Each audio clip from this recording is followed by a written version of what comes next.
Hi, I'm Phyllis from iSew in the doll corner. And today I've been working on a shirt for myself here, and I thought I'd come on and give you a few tips on how I'm putting it together. Anyway, I always had trouble with my tops popping open across the bust line, and I would take and I would sew a snap or a hook and eye or just whatever I had to keep it closed. But then I was watching Joy on YouTube one day, and she said, when you make a top, make the buttonhole at the fullest part of your bust and it won't pop open. Great idea. So how you do that is you find the biggest part of your bust and you put a buttonhole right there. That's where you start to mark your buttonholes, is right in the fullest part of the bust line.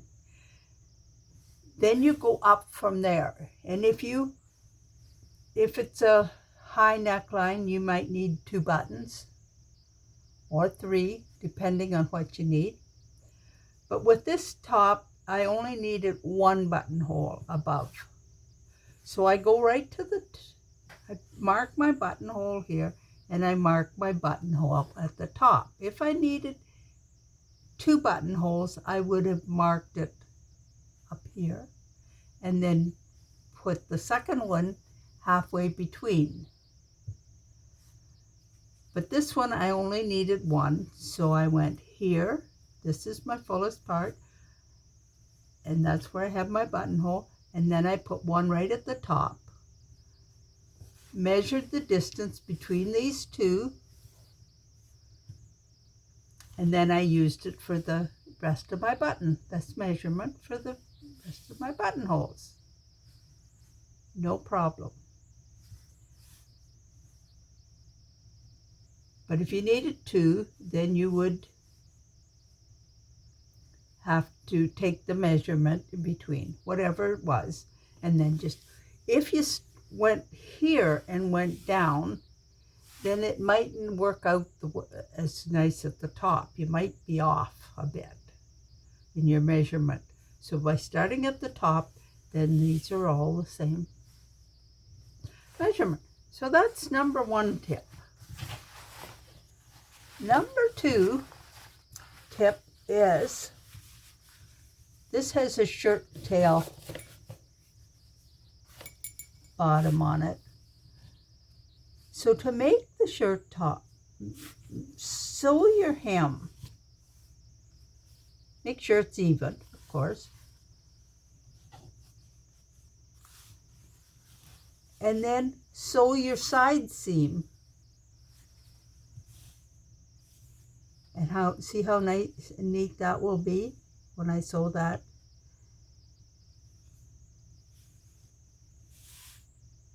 And make sure you backstitch it here. But if you try to hem this and get that around that curve, it's not going to be very neat. I never could get it neat. Maybe somebody else can, but not me. So then this one, I have it finished. And see how neat that looks? It's nice and flat and even. Now, for my buttons.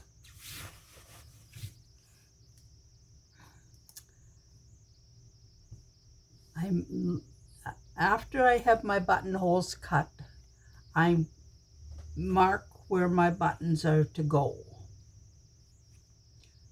So that way that I know that they'll line up. And then I take my buttons and I place them with the buttons, the little holes in the buttons, parallel with edge of my shirt. And I take some tape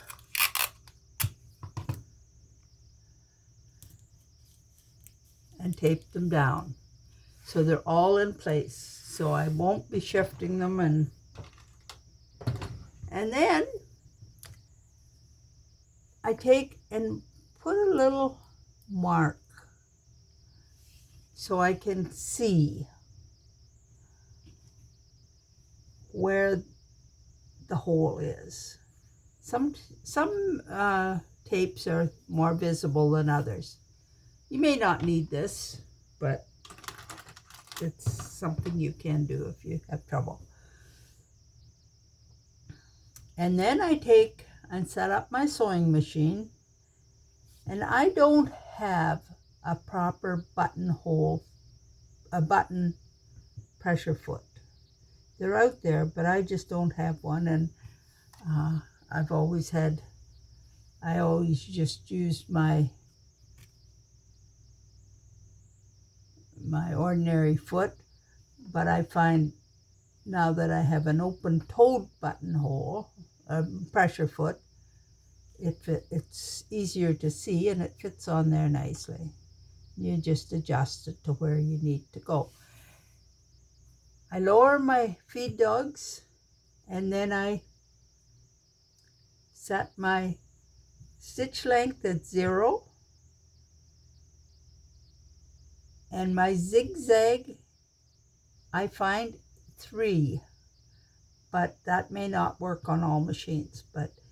And I found by doing, most times these buttonholes are all the same size. I mean, different kinds of buttons. A variety of buttons will have the same distance apart for those buttons.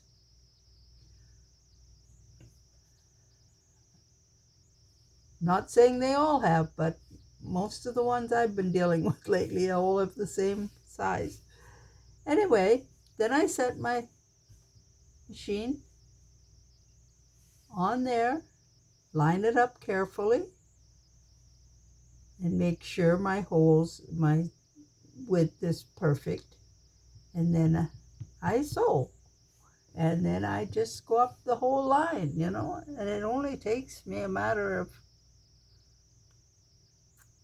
a minute or two to do the whole row of buttons.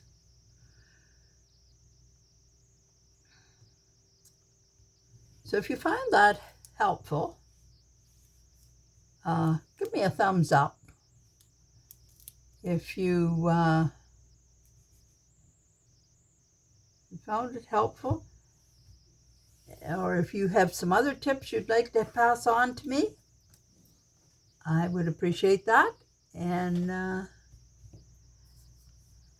check out my videos I'm making quilt blocks, all different kinds. I'm going to end up with a sampler quilt of different blocks out of my scraps. So if you're looking for an easy quilt block to make, check them out and see which one you like, or follow along and use up your scraps by making each one. They're kind of fun to make. And then, when you finish, if you have a particular special one that you like, then you can make another quilt out of it. But it's one way of using up a lot of scraps, and you only need very small amounts of fabric to make these blocks. So when they're all different. And sometimes I'll use the same fabric in another block, but if I don't have it, I don't use it. And check out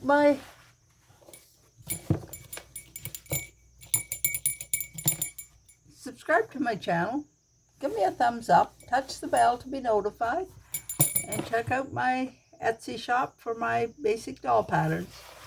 And thanks for watching. Bye now.